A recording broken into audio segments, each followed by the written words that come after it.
In this video, we're going to be looking at the skull models to get a better view of the arteries that are in the neck and head area and going up to the brain. So we're going to be looking at these that are in red. The structures in yellow are showing some of the nerves or cranial nerves. So in red, we're starting here at this point. This is our common carotid artery. So that would be the left side of the model. So this is the left common carotid artery. And then that is going to split into this one that's going up kind of more into the skull area there. This is the internal carotid artery. There's no extra branches coming off. Whereas over here, all these extra things, this is showing the external carotid artery. If you remember the carotid canal, that's where the internal carotid artery is going up into. The external carotid artery, the last branch to know is this one. You can just kind of barely see it. This is going to be sitting on top of your temporal bone, the superficial temporal artery.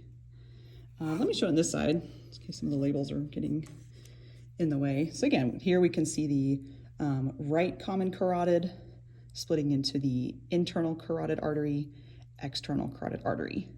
This one that you're seeing here, running through the transverse foramen of your cervical vertebrae, is the vertebral artery. Okay, so we can see kind of both the vertebral arteries there, peeking through in the back. So it's going to be running through. That's why that hole exists in your cervical vertebrae. They're both going to travel through the foramen magnum. So this is the vertebral arteries coming through here. And they're going to meet to this portion here in the middle called the basilar artery. That kind of looks like the caterpillar thing on the wire models. There's all these extra arteries coming off here. So structure in the middle is called the basilar artery.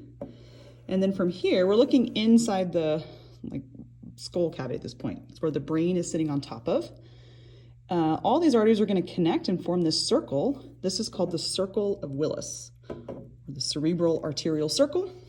You can use the person's name that kind of identified the structure. So all of these are part of the circle of Willis. And then there's going to be three different pairs of arteries to know. So you got these two coming off here. It's one pair.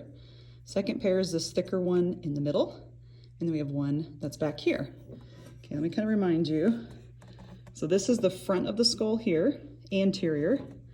This is the back of the skull, posterior. So the basilar artery is kind of at the back, on the base, posterior. So at the front, they kind of look like little antenna. These are going to be the anterior cerebral arteries. So you have two anterior cerebral arteries. These ones here in the middle are the middle cerebral arteries. And then coming off the kind of bottom corner of that circle are the posterior cerebral arteries. Okay, so we got anterior, middle, and posterior on each side.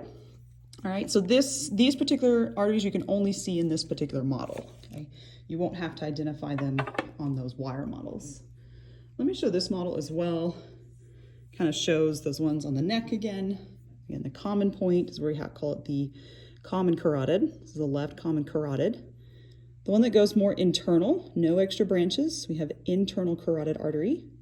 This one coming out here, all these extra things, external carotid artery. And then as it comes up here, sitting on top of the temporal bone is when we call it superficial temporal artery. And then you can see the vertebral artery a little bit better, coming through there, making its way, going into the skull cavity area to connect together as the basilar artery. Okay, so those are the arteries to know on these particular models.